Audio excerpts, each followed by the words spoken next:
This is Ray TOSTEVIN. I'm with Councillor Andy Kendall, the Mayor of Yeovil. Andy, really good to see you up and about. Thank you. How are you doing? As well as can be. In my own conscience, I'm not doing very well, but in the medical conscience, apparently I'm doing okay. Can you remember what happened to you last summer? Yes, I was in Princess Street, outside the Winking Frog, about to go in, and I was at a meeting with the manager, Caroline Packer, and suddenly I just felt like a heap in the ground, and it felt like I was drunk, but I was totally conscious, and I just couldn't get up. And then Caroline diagnosed me, saying I'm having a stroke, and I just thought we'll take over, and they got a car, and I must have passed out, and I don't remember nothing until maybe I'm in hospital. So the car that took you to the emergency department, that took you to Yeovil Hospital? That's right, yeah.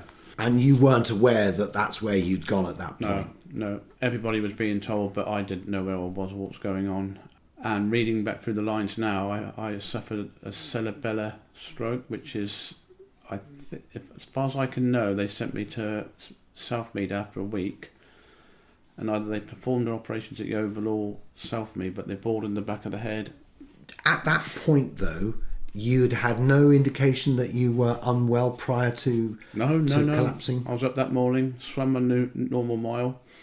I'm stomping through the town and going up to the Winking Frog, and out of nowhere, and I still don't know why I had a stroke, and nor does the medical people.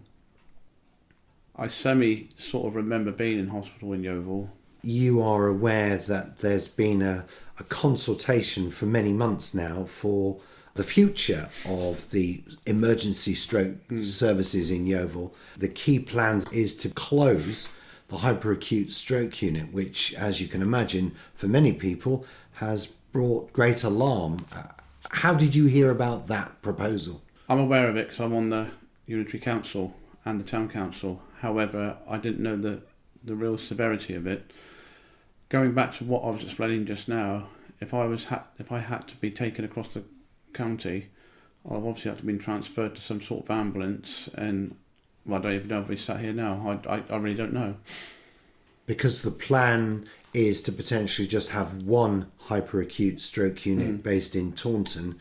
Many people on this side of the county are extremely concerned that the time it would take for an ambulance to even be sent out to pick a patient up and then convey them to Musgrove Park, you could be looking at 2 or even 3 hours or more. I would agree, because if it hadn't been for Caroline organising some transport from somewhere, I would never have been at Yeovil. I'd still be there, waiting there now, but I'd have had to wait for an ambulance, and we know the shortages of those at the moment. However, I might have been okay, but the fact is I was fortunate that I was skipped up to there quite quick, and I was in the hands of the NHS. And how are you recovering? How are you getting on with your rehabilitation from what must have been a devastating experience? Well, they've helped me at Willerton by not letting me have an electric chair and things like that, but doing lessons with the stick, which was totally, I don't know why, because at the time I was on frames when I come home. But with the physiotherapists, I'm listening to what they say, and I practice when they're not here, and I'm coming off. You don't see no frames in it no more. The stick is there for going outside, but not for around the house. I've learned all these things they've taught me of balance and everything, but they don't come often enough. I don't think so, but that's because there's a lot of people having strokes in Somerset, and as far as I can't say, but I think the hospitals are full of stroke people. Bottom line is, I wouldn't wish this on anybody. Obviously, you're aware that the NHS Integrated Care Board is looking at this, the NHS Somerset, and the recommendation is to close the hyperacute stroke unit. What would your view be on that? I'd be very interested to know how many people they lose in life, which is not very funny. I'm not saying that sarcastically. I'm saying it would be interesting to see if it would work. Personally, I don't think it would work, but then I'm not medical. Many people are sufficiently concerned to say that it would be a very bad idea. The lead stroke consultant, Dr.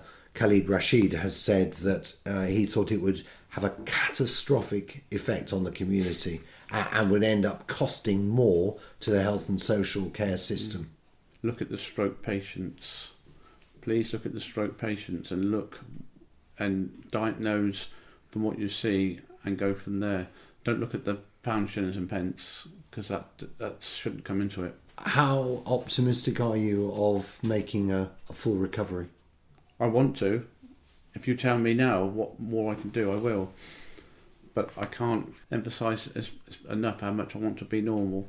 I'm trying on everything. I try everything. But I'm still restricted. It's my legs and my brain.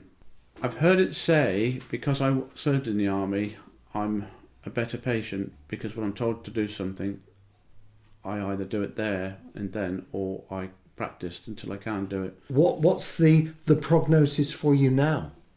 How are you going to continue getting better? I don't know, because I only see my physiotherapists. Their job is to get me motivated, basically balanced, walking and all that. I went to see my GP, who I was told to see another GP. They wanted to know why I was there, and I said, I want you to know what's wrong with me. I said, yes, I've had a stroke, but like I explained to you, head, shoulders, feet and toes, there's problems all up and down inside. I've sorted the outside, I just can't sort the inside. And I do understand what my first GP told me. If you're not right in a year, you're stuck with those problems. That's fine. But like now, I'm sat here next to you, like normal, and I think I can get up and just run around and do things. And as soon as I try to get up, it's all starting to... I feel all the restrictions. So I don't know the future. Apparently it's a slow process which I can't handle, but I have to handle. I don't refuse nothing. The people come first. I might not be able to stay as long as I used to stay, but I've turned. If you look on my engagements, you'll see that anything I can go to, I go to. So you're feeling optimistic about the future? I have to. But I also know, but because not knowing everything, I am to read a lot on the internet. It says people who suffer stroke tend to die within 5-10 years by suffering another one. So I've learnt that. I've taken that on board. So here we go, second life. Thank you very much for talking to me.